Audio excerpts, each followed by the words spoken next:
मेरा ऐसा मानना है कि जिन समस्याओं के लिए वो रोज सरकारी दफ्तरों के चक्कर लगाते हैं, जिन समस्याओं के लिए वो रोज मंदिर मस्जिद गुरुद्वारे में जाके प्रार्थनाएं करते हैं, भारत के लोकतंत्र में बाबा साहब अम्बेडकर के संघर्ष से, उनके त्याग बलिदान से, उनके 4-4 बच्चों की कुर्बानियों से भारतीय संविधान ने लोकतंत्र को वो शक्ति दी है कि एक गरीब, कमजोर, वंचित वर्ग का बेटा भी इस देश की सर्वोच्च कुर्सी पर जाके बैठ सकता है और उस कुर्सी के जरिए आपकी तमाम परेशानियों से आपको मुक्ति दिलाने का काम कर सकता है।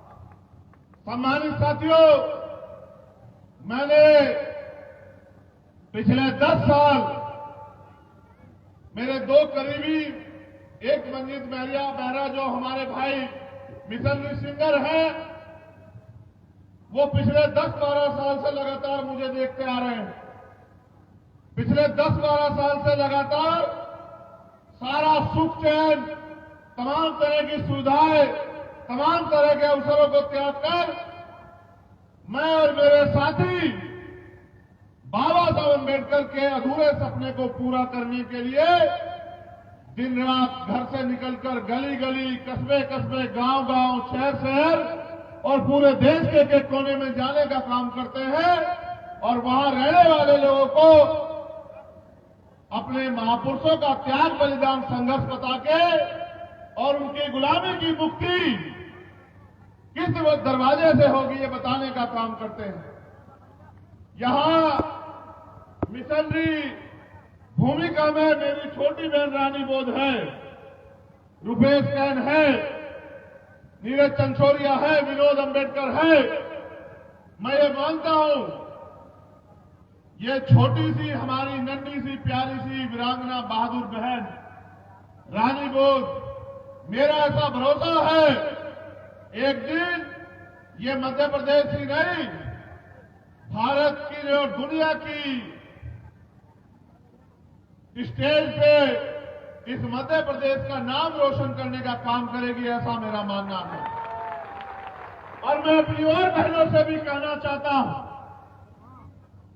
कि अगर पैदा करना है, अगर बेटी पैदा की है तो फिर बेटी पैदा करो तो उसमें वो विचार भी दो कि वो फूल नहीं, वो फूलन देवी बनेगी और वो अन्याय अत्याचार करने वालों को सबक सिखाने का काम करें। उसके अंदर इतना हौसला भी दो कि वो अपनी लड़ाई अपने बलबूते लड़ सके और वो आपके तरक्की के रास्तों में भी अपना योगदान कर सके। मैं यहां पहुंचा हूं, मेरे पास यह हर बार जब मैं मध्य प्रदेश आता हूं, किसी भी जिले में जाऊं, उस जिले से जुड़ी हुई बहुत सारी घटनाएं मेरे सामने आती है। शासन प्रशासन के लोग यहां हैं, पुलिस के सम्मानित अधिकारी कर्मचारी यहां हैं। मेरा उनसे कहना है कि मैं सारी एप्लीकेशन अपने सम्मानित जिलाध्यक्ष जी को देके जाऊंगा। आपसे मेरा आग्रह रहेगा कि आप इन सभी अन्याय अत्याचार की घटनाओं में कार्रवाई करने का काम करेंगे। ये दरखास्त मेरी इसलिए है आपसे क्योंकि भारतीय संविधान के जरिए जो कुर्सी आपको मिली है, ये गरीब कमजोर लोगों को न्याय दिलाने के लिए मिली है। ये उनके साथ होने वाले अन्याय पे कार्रवाई करने के लिए मिली है। ये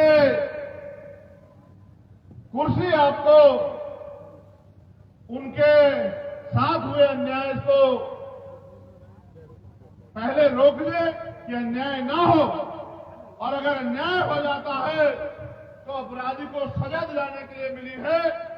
क्योंकि जिस तरह ये समाज एक एक पैसा जोड़ के मुझे और हमारे लोगों को अपने पैरों पर खड़ा करने का काम कर रहा है, उसी तरह इनके पैसे से जो ये टैक्स देते हैं, उसी पैसे से आपको तनख्वाह मिलती है। इसलिए मेरा आपसे अनुरोध है कि किसी सरकार ने आपको नौकरी नहीं दी है, आप संविधान के अनुसार कार्य किया करो। क्योंकि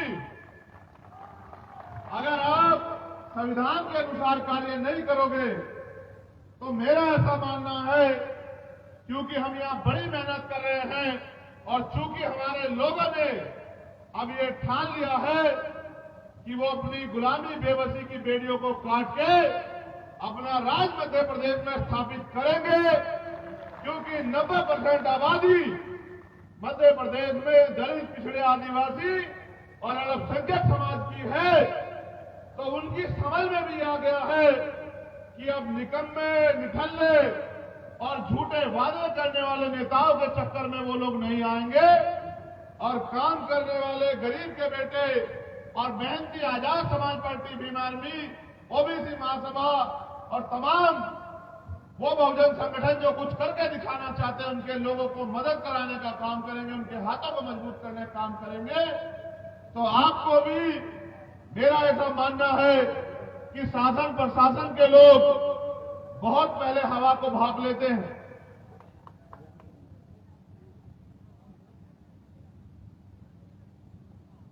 तो उनको ये समझ लेना चाहिए कि मध्य प्रदेश में जो हवा बह रही है अब, वो 1 महीने 2 महीने के बाद आंधी तूफान का रूप लेगी। और जब आंधी चलेगी तो राजा महाराजाओं के परखच्चे उड़ जाएंगे। गरीबों की झोपड़ी तो टिकी रहेगी, याद रखना, लेकिन ये महलों वालों के सपने पूरे नहीं होंगे मध्य प्रदेश में, याद रखना।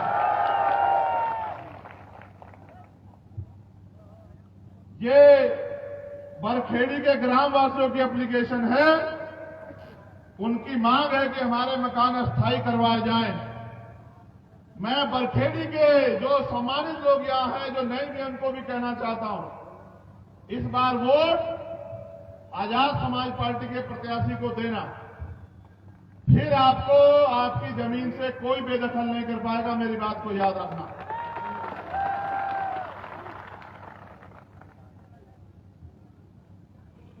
ये हमारे साथियों ने लिख के दिया, मैं इसको कभी पढ़ता नहीं है लेकिन पढ़ देता हूं। इनका मानना है कि अशोकनगर में जब हम लोग संघर्ष करते हैं, पुलिस फर्जी मुकदमे लगाती है। मैं इनको समझा चुका हूं कि पुलिस सरकार की होती है, जिसकी सरकार होती है उसकी पुलिस होती है। अगर इसको रोकना है अन्याय को, तो अपनी सरकार बनाओ। ये रोना बंद करो कि पुलिस फर्जी मुकदमे, पुलिस तो लगाएगी। पुलिस कौन है लगाने वाली? सरकार चाहती है मुकदमे लगे, ये लोग डर जाएं, जेल में चले जाएं या इनकी हत्या हो जाए। अगर इनसे डर जाओगे मुकदमों से तो आजादी नहीं मिल सकती है। याद करो देश के उन शहीदों को जिन्होंने हंसते हंसते फांसी का फंदा चूमा। हम लोग अपने बनने की लड़ाई नहीं लड़ रहे हैं कि हमें बनना है।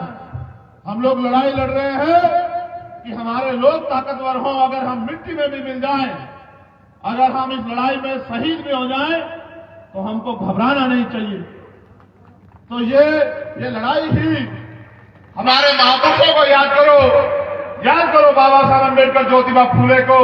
उन्होंने कौन सी कुर्सी ली? उन्होंने जो कुर्सियों को लात मारने का काम किया और अपने लोगों की लड़ाई लड़ी। आप उनके वंशज हो। आप याद करो, माननीय काशीराम साहब को चाहते तो मुख्यमंत्री और राष्ट्रपति भी बन जाते, लेकिन उन्होंने अपनी कुर्सी किसी दूसरे शख्स को देके अपना जीवन समाज को आगे बढ़ाने के लिए लगाने का काम किया। आप उनके अनुयायी हो तो ये तय करो कि शासन प्रशासन की लाठी, गोली और मुकदमा हमें हमारे रास्ते से नहीं रोक सकता है। आपको याद होगा 10 अक्टूबर को हक की लड़ाई लड़ते सड़ोरा में क्या हुआ था। 10 नवंबर, उस अपमान का, वो अपमान भूला नहीं हूं मैं, नहीं भूला हूं। शासन प्रशासन के इशारे पे, सरकार के इशारे पे, ताकतवर लोगों के इशारे पे किस तरह से मेरे भाइयों का अपमान किया गया, उनके साथ जुल्म ज्यादती की गई। मैं चाहता तो जवाब दे सकता था, लेकिन मैंने बाबा साहब अम्बेडकर से संविधान के जरिए लड़ना सीखा। और मैंने उस दिन इनसे भी कहा था और आपसे भी कह रहा हूं कि इस चोट का बदला वोट से देना मेरे लोगों। ये जो चोट रोज ये मनुवादी व्यवस्था को मानने वाले लोग मेरे लोगों पे हमला करके देते हैं, इस चोट का जवाब वोट के माध्यम से देना, और फिर मैं देखूंगा कि आपकी तरफ आप कौन उठाएगा। मेरी बात को याद रखें। एक थाना है नई सराय, FIR संख्या है 0038 30/3/2023, और अभी तक इस पे कोई सुनवाई नहीं हुई, ना कोई व्यक्ति अरेस्ट हुआ। पिपराई में 20 वर्षों से बाबा साहब अम्बेडकर की पार्क की भूमि शासन की अनुमति लेकर किए गए रोपण को तोड़ दिया गया, कोई कार्रवाई नहीं। बद्री पुत्र खेमचंद जाटव निवासी जंगार तहसील ईसागढ़, इनके भाई का मर्डर कर दिया गया, कोई कार्रवाई नहीं।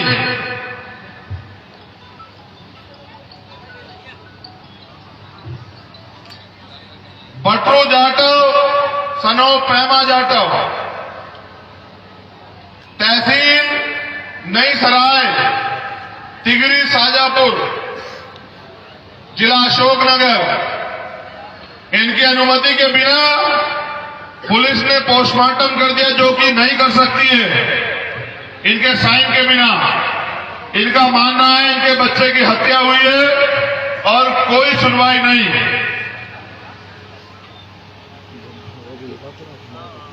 पिंटू दागी पुत्र महेंद्र सिंह दागी निवासी त्रिलोकपुरी जिला अशोकनगर,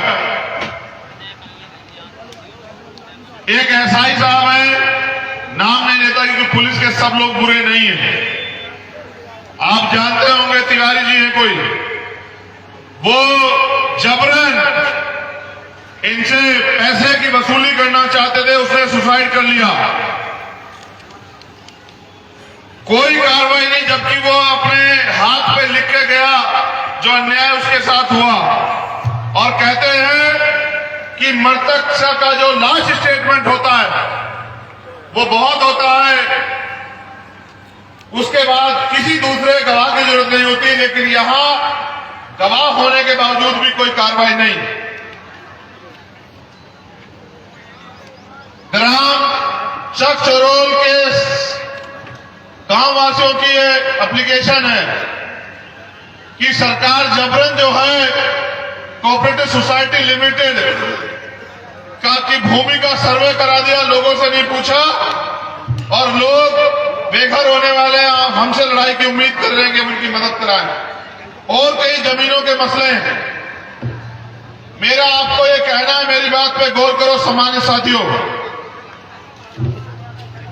अब होती है बात की शुरुआत। मैंने हर सभा में मैं इस बात को कहता हूं कि 14 अगस्त 1947 हम भारत में गुलाम थे, 2ym दर्जे के। 15 अगस्त 1947 को देश आजाद हुआ। देश आजाद हुआ, लेकिन हम आजाद नहीं हुए। हमें आजादी मिली कागजी तौर पे तो 26 जनवरी 1950 को, जब बाबा साहब अम्बेडकर का लिखा संविधान इस देश में लागू हुआ। उस संविधान ने हमें हक अधिकार दिए, वो हक अधिकार जिन हक अधिकारों की लड़ाई आज तक जारी है 75 साल होने के बावजूद। अभी कई लोगों ने जमीन की बात की। आजादी से पहले हमारे लोगों पे जमीन रखने का हक उन्हें नहीं था। बड़े पैमाने पे नौकरी करने का, बिजनेस करने का, पढ़ने का, पढ़ाने का सभी के लिए अवसर नहीं थे। भारत के संविधान में वो अवसर आए, और जिनको, क्योंकि 14 अगस्त को जो गरीब था वो 15 अगस्त को भी गरीब था। संविधान के जरिए अंतिम व्यक्ति को भी रोटी, कपड़ा, मकान की गारंटी संविधान ने दी, और सरकार कि वो इसको लागू कराने का काम करे। जिनके पास जमीनें नहीं थी उनको जमीनें देने का काम करे। जिनके पास रोजगार नहीं था उनको रोजगार देने का काम करे। जिनको पढ़ने के लिए अवसर नहीं थे उनको पढ़ने के लिए अवसर देने का काम करे। बड़े पैमाने पे सरकारी आंकड़ा कहता है कि 54% दलितों पे 1 गज जमीन नहीं है। ये सरकारी आंकड़ा कहता है, मीडिया के लोगों ने दिखाया। तो जिन पे जमीन लेने दी आजादी से पहले सरकार को लोगों को जमीन देनी चाहिए थी, लेकिन सरकार ने उनको जमीन नहीं दी। जो थोड़े बहुत हमारे लोग शासन प्रशासन सरकारों में आए, उन्होंने इस योजना को लागू कराने का काम किया। आज जो जमीनें पट्टों के रूप में हमें मिली है, सरकार उनको छीनने का काम कर रही है। अगर हमें अपने अधिकारों को सुरक्षित रखना है तो राजनीतिक शक्ति का निर्माण हमें अपने लिए करना होगा। बाबा साहब अम्बेडकर ने जब वोट का अधिकार दिलाया तो उन्होंने कहा कि आज मैंने रानी का पेट चीर दिया है। आज के बाद राजा बैलेट वोट से तैयार होगा, आपकी वोट से तैयार होगा। उनको यह विश्वास था कि हमारे लोग पढ़ लिख के अपनी वोट का सही प्रयोग करेंगे और एकजुटता बना के अपनी वोट को अपने लोगों को देने का काम करेंगे। जब वो अपनी वोट को अपने लोगों को देने का काम करेंगे, फिर हमारे लोग शासन सत्ता सरकार में बैठ के अपने लोगों के अधिकारों को जो संविधान में मैं देके जा रहा हूं उनको लागू कराने का काम करेंगे। और समय परिस्थिति के हिसाब से नए नए अवसर जो है अपने लोगों को देने का काम करेंगे। लेकिन हमारी नादानी, हमारी नासमझी और हमारी लापरवाही की वजह से हमारी वोट की शक्ति नहीं बनी। जब हमारी शक्ति नहीं बनी तो हमें अधिकार कैसे मिलेंगे, हमारे अधिकार सुरक्षित कैसे रहेंगे। इसलिए भीम आर्मी के माध्यम से हमने समाज को संगठित करने का काम किया और संगठित समाज को उनकी वोट को एकजुट करके अब आजाद समाज पार्टी के जरिए जो अन्याय अत्याचार और अधिकारों के खिलाफ जो डाका सरकारें डाल रही है उनको रोकने के लिए, राजनीतिक शक्ति बनाने के लिए मध्य प्रदेश में हमारे लोग दिन रात मेहनत कर रहे हैं। मेरा ऐसा मानना है कि आने वाले 2023 के चुनाव में आजाद समाज पार्टी और उनके सहयोगी दल जमीन पे जो मेहनत कर रहे हैं उसका परिणाम ये शोषित वर्ग के लोग उनको देंगे और वो राजनीतिक शक्ति बना के जो आज तक नहीं हुआ उसको करने का काम करेंगे। मैं जो बातें आपसे कहूंगा, मेरा नौजवान साथियों से यह अनुरोध है कि इसको गांव-गांव में जाके बताने का काम करें। और मैं लोकतंत्र के चौथे स्तंभ से भी ये बात कहूंगा कि जिस तरह से वो पैसे वालों की बातों को बड़े पैमाने पर दिखाने का काम करते हैं, वो हमारी गरीबों की पार्टी और उनके द्वारा किए गए संकल्पों को भी दिखाने का काम करें, जो हमारी बात भी हमारे लोगों तक पहुंच पाए। कांग्रेस और बीजेपी की सरकारों में विभाग सचिव और सहायक सचिव के पद संविदा के जरिए भरे गए और फिर बिना आरक्षण का पालन किए उनको परमानेंट कर दिया गया। ये डाका ऐसे नहीं चल रहा है, ये डाका लंबे समय से चल रहा है। अभी यहां के मुख्यमंत्री जी ने एक योजना लागू की, लाडली बहन योजना। सुनिए आपने? कितने लोगों ने सुनी? हाथ उठा के बताओ। उन्होंने कहा कि हम 1000 रुपए देंगे, यही कहा ना? लाडली योजना बिल्कुल वैसी योजना है जैसे किसान सम्मान निधि योजना थी। अभी तो इनको वोट चाहिए, पहले ये आपके वोटों को पैसे देके खरीदते थे। भीम आर्मी और हमारे लोगों के संघर्ष की वजह से अब इनकी हिम्मत नहीं कि पैसा बांट के वोट खरीद लें, इसलिए इन्होंने दूसरा तरीका ढूंढा। आज ये पात्र नहीं देख रहे हैं, आज ये 1,000 रुपए देने का काम कर रहे हैं। कल ये करेंगे क्या, मेरी बात पे गौर रखना। कल ये आपको नोटिस भेजेंगे घर में, याद रखना मेरी बात को। जैसे किसान सम्मान निधि का पैसा वापस लिया इन्होंने कि आप पात्र नहीं हो, पैसा वापस करो। ये आपकी चुनाव के बाद 2-4 महीने देके और आपकी वोट को ठग के फिर उस पैसे को वापस लेने का, आपसे लूटने का काम करेंगे। और अगर आप वो पैसा वापस नहीं करोगे तो आपको जेल भेजने का काम यही निकम्मी सरकार करेगी, मेरी बात को याद रखना। ये आपकी वोट की खातिर आपको पैसों में खरीदना चाहते हैं। अगर ये 1,000 रुपए लाडली बहना योजना में देंगे और कांग्रेस के लोग 1,500 देंगे, मैं वादा करता हूं कि हम अपनी बहनों को, माओ को घर में हर महीने 10,000 रुपए का रोजगार देंगे। क्योंकि इनकी देने की नीयत नहीं, ये हमारे लोगों की वोट को लूटना चाहते हैं। इसलिए इनके मन में कोई सच्ची तमन्ना नहीं कि हमारी माए बहनें ताकतवर हो जाए। ये तो हमारी वोट को लूटना चाहते हैं, इसलिए कर रहे हैं इन पैसों की बात। दूसरा, रोजगार सहायक, उसकी तनख्वाह 9,000 रुपए। सफाई कर्मचारी, जिसकी वजह से मध्य प्रदेश के इंदौर, उज्जैन जैसे सिटी क्लीन होते हैं, उनकी तनख्वाह 5,000, 7,000, 9,000, 11,000 रुपए। आंगनबाड़ी, आशा, सहायिका, इनकी तनख्वाह ना के बराबर। मैं आपसे वादा करता हूं कि अगर जब हमें अवसर मिलेगा, हमारी सरकार बनेगी, इनको सरकारी कर्मचारियों के बराबर मुख्य वेतन देने का काम हम लोग करेंगे, मूल वेतन। मेरी इस बात को आप गांव तक पहुंचाने का काम करना। ये गैस सिलेंडर कितने का कहा मुख्यमंत्री से देंगे? कितने का कहा? कितने का कहा देंगे? कितने का? 500। जब इनकी सरकार है केंद्र में, 350 रुपए का सिलेंडर हुआ करता था। होता था नहीं होता था? इन्होंने 4.5 साल हमारी जेब लूटी और अब 6 महीने में हमें 500 का देंगे।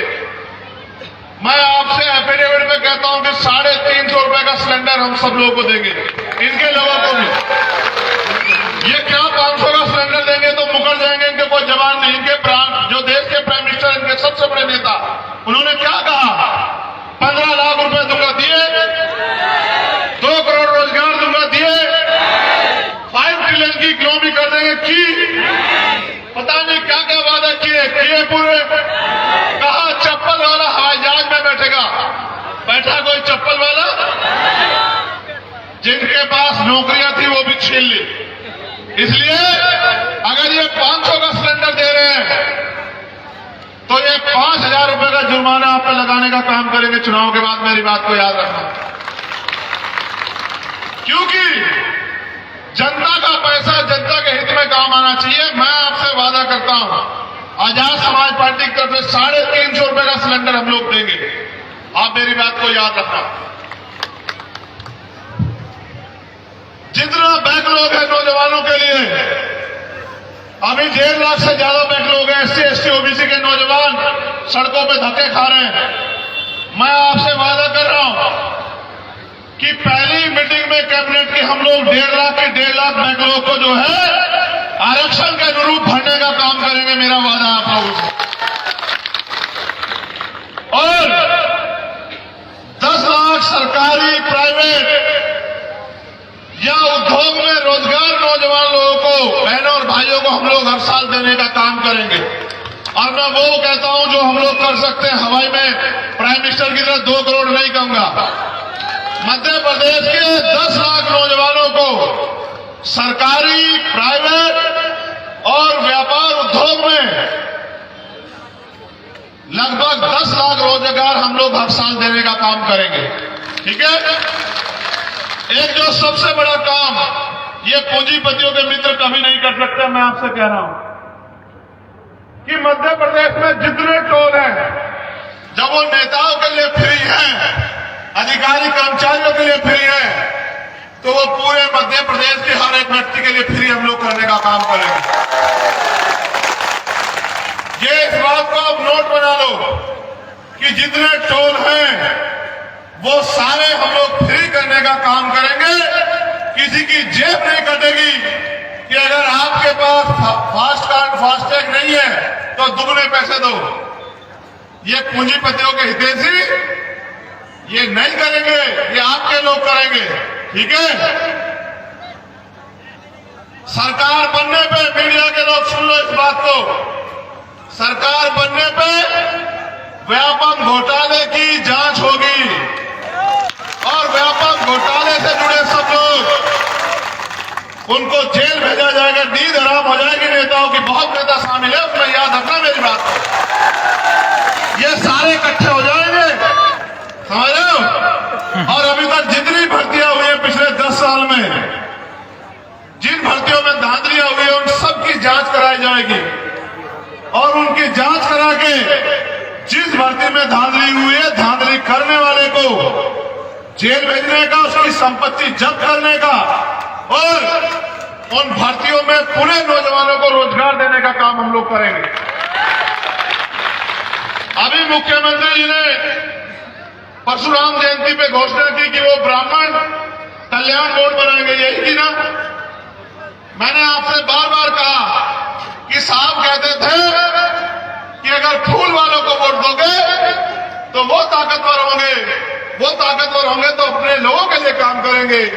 पंजे वालों को वोट दोगे तो वो ताकतवर होंगे तो अपने लोगों के लिए काम करेंगे। ये घोषणा इस बात का स्पष्टीकरण देती है कि सरकार किसकी है। ये बीजेपी की सरकार चंद पूंजीपति और ऊंची जातियों के लोगों की सरकार है। ये गरीबों की, दलित, पिछड़े, आदिवासियों और अल्पसंख्यक लोगों की सरकार नहीं है। ये इनकी सरकार है। बनाए ये ब्राह्मण कल्याण बोर्ड बनाएंगे, हम आदिवासी कल्याण बोर्ड बनाएंगे मध्य प्रदेश में। और जो संविधान का मूल उद्देश्य था, मूल भावना थी, जो 5वीं अनुसूची कहती है कि जल जंगल जमीन पर आदिवासियों का हक अधिकार होना चाहिए, तो मैं वादा करता हूं कि उस आयोग में, उस बोर्ड में सारे कर्मचारी आदिवासी समाज के होंगे, जिससे कि उस बोर्ड के जरिए आदिवासी समाज का भला हो। और जिन अधिकारियों द्वारा SC, ST और माइनॉरिटी के कर्मचारियों का मानसिक उत्पीड़न किया जा रहा है, बहुत सारे कर्मचारी मुझे ट्विटर पे पत्र के जरिए संदेश भेजते हैं। मैंने बहुत सारा डाटा इकट्ठा किया है। उन अधिकारियों से भी मैं कहूंगा कि वो सत्ता के नशे से बाहर आए। ये सत्ता ज्यादा दिन आपको नहीं बचाएगी, नहीं रहेगी ज्यादा दिन। जिस अहंकार में हो, जिस घमंड में हो, ये घमंड टूट जाएगा। जैसे गुना जिले में धर्मेंद्र सोनी नाम के एक शिक्षक को उसका इतना मानसिक उत्पीड़न किया गया कि उन्होंने सुसाइड कर लिया। मैं आपसे कह रहा हूं, ऐसे सभी अधिकारी कर्मचारियों को जांच करा के उनको जेल भेजने का काम जो है वो हमारी सरकार करेगी। ये तो मेरी चंद घोषणाएं हैं। मैंने आपसे 12 फरवरी को भोपाल में कहा था, जब आपकी संख्या के आगे तमाम राजनीतिक दलों को कोरोना से भी खतरनाक बुखार हुआ था, अगर आपने देखा हो। मैंने आपको उस दिन कहा था कि जो आपकी मांगे हैं उन मांगों का घोषणा पत्र बना के आप मुझे दे दो और उनको एफिडेविट के तौर पे मुझसे ले लो। जो आपकी मांगे हैं, क्योंकि सत्ता में बहुत शक्ति है, जो मांगे आपकी है उनको पूरी कराने का एफिडेविट घोषणा हम लोग करना चाहते हैं। जब आप दूसरे लोगों को बना सकते हैं, जब आपकी वोट से दूसरे लोग बन सकते हैं, तो आपके लोग भी बन सकते हैं, क्योंकि वोट आपका है। यहां के पिछड़े वर्ग के लोग, उनको 54% आबादी के बाद 14% आरक्षण मिलता है, उनमें भी बड़ी चेतना पैदा हुई है, वो भी चाहते हैं कि इस लड़ाई को लड़ा जाए, वो भी कंधे से कंधा मिला के आपके साथ खड़े हैं। मैं आपसे कहना चाहता हूं कि 54% आबादी को 54% आरक्षण देने का काम संख्या के आधार पर आजाद समाज पार्टी करेगी। यहां अशोकनगर वासियों को भी भाई राजकुमार जाटव, जिन्होंने अपनी ड्यूटी पे को निभाते हुए अपने प्राणों का बलिदान किया, सरकार ने तो उनके लिए कुछ नहीं किया। मैं वादा करता हूं कि उनके नाम पे, चाहे तो उसी थाने का नाम या उससे भी बड़ी योजना का नाम हम लोग राजकुमार जाटव जी के नाम पे करने का काम करेंगे और उस परिवार को सम्मान देने का काम करेंगे। मेरे लोगों, मैं आपसे कहना चाहता हूं कि अपने ही देश में वोट की शक्ति होने के बाद अपने ही प्रदेश में आप कब तक ठगे जाते रहोगे? मेरी बहनों, मेरी माओ, मेरे नौजवान भाइयों, आप पढ़ लिख के बेरोजगार घूम रहे हो और सरकार को आपकी फिक्र नहीं है। सरकार तो ये कहती है हमने ठेका नहीं ले रखा है। जब उन्होंने आपका ठेका नहीं ले रखा है तो आप उनका क्यों ठेका लेते हो? अगर आप उनका ठेका लेना बंद कर दो तो मैं पूरी जिम्मेदारी से कह रहा हूं कि मध्य प्रदेश में एक नया सूर्य निकलेगा 2023 में। एक ऐसा सूर्य जो गरीब, कमजोर, शोषित, वंचित, पीड़ित को तमाम तरह के अवसर और स्वाभिमान सम्मान के साथ जीने का जो है वो रोशनी लाके देगा। आप यहां आए, अपनी मेहनत की कमाई से एक एक पैसा जुटा के, समय खर्च करके, जब आपने इतना योगदान किया तो बस मैं आपसे ये पूछना चाहता हूं, क्या आने वाले समय में मध्य प्रदेश में आप मेरे हाथों को मजबूत करने का काम करोगे? मेरी दिली इच्छा है ये पूछने की भी कि कहीं पैसे वाले या सिर्फ जो चुनावी नेता है, जो चुनाव में आपके बीच आते हैं, उनकी बातों में आके आप मुझे अकेला तो नहीं छोड़ दोगे इस लड़ाई में। जिन मेरे मध्य प्रदेश के नौजवान नेताओं ने, सम्मानित नेताओं ने पूरे 5 साल आपके साथ होने वाले अन्याय के खिलाफ लड़ाई लड़ी है, उनको दोबारा कमजोर तो नहीं बना दोगे? उनको ताकत देने काम करोगे नहीं करोगे बताओ? तो आओ मेरे साथ, हम संविधान की प्रस्तावना पढ़ के संकल्प लेंगे। आप भी खड़े हो जाओ और हम लोग संविधान की प्रस्तावना पढ़ेंगे और संविधान की प्रस्तावना पढ़ के नीली वाली ये संकल्प लेंगे। इतना गैप बनाओ अपने हाथों में, इतना गैप कि संकल्प के लिए आपका हाथ हो जाए पीछे तक, इतना गैप बनाओ, इतना गैप बनाओ। जब तक आप हाथ ऐसे नहीं करोगे मैं नहीं संकल्प करूंगा। हाथ ऐसे करो,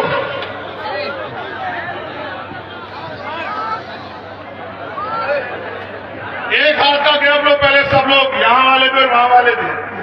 पीछे हो जाओ, पीछे खड़े हो जाओ, पीछे जाके सीधे अपने हाथ ऐसे करो। पीछे हमारे सम्मानित सभी प्रदेश के नेता आ गया है और वो अपना हाथ ऐसे करें सामने।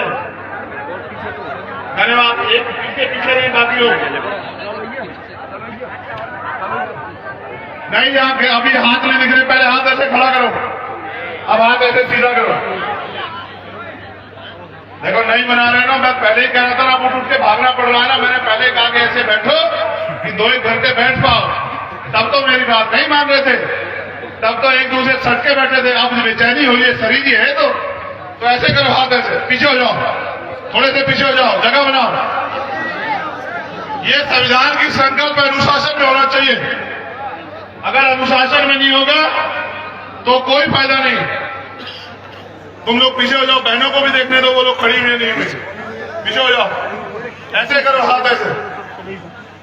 और बटन कैसे दबाना है? ऐसे। पहले राज लेने के लिए तलवार भाले चलते थे, तोपें चलती थी, बंदूकें, कतले होते थे, अब कुछ नहीं होता। जिससे आप प्यार करते हो, जिसमें भरोसा करते हो, उसके पक्ष में बटन दबाना होता है। कैसे दबाना होता है बताओ जरा। अंगूठा मजबूत है ना? चलो अच्छा शुरू हो जाओ।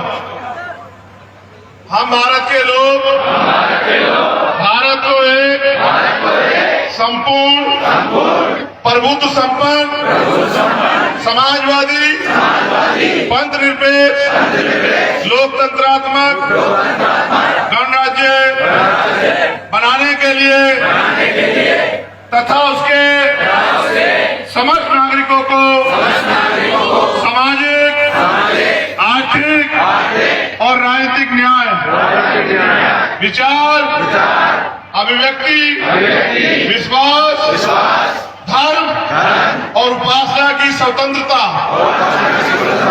प्रतिष्ठा और अवसर की समता प्राप्त कराने के लिए तथा उन सब में व्यक्ति की गरिमा और राष्ट्र की एकता और अखंडता सुनिश्चित करने वाली बंधुता बढ़ाने के लिए दृढ़ संकल्प होकर अपनी संविधान सभा में आज दिनांक 25 अप्रैल 2023 को ये संकल्प लेते हैं कि हम भारतीय संविधान को आत्मसमर्पित और आत्मर्पित करेंगे और भारत के संविधान की रक्षा करेंगे और उसको पूर्ण रूप से लागू कराने का संकल्प लेते हैं। हम अपने लिए नहीं, अपने महापुरुषों के त्याग बलिदान संघर्ष समर्पण और उनके अधूरे आंदोलन को पूरा करने के लिए अपना तन मन धन अर्पित करेंगे। हम बहुजन समाज बनाएंगे और बहुजन समाज में आने वाले लोगों को, जिनमें दलित, पिछड़े, आदिवासी और अन्य धार्मिक अल्पसंख्यक जो लोग हैं, उनमें भाईचारा पैदा करेंगे, दुश्मन की साजिश का शिकार नहीं होंगे, अपनी गुलामी की बेड़ियां काटने के लिए हम दिन रात मेहनत करेंगे और अपनी पार्टी को मजबूत करेंगे, खुद को ताकतवर बनाएंगे। अपना हाथ ऐसे की बजाय ऐसे करने का काम करेंगे। हम अपने महापुरुषों के सपनों का राज लाने का काम करेंगे। बहुत बहुत धन्यवाद। जय भीम, जय भारत, जय मंडल, जय जोहार, जय संविधान।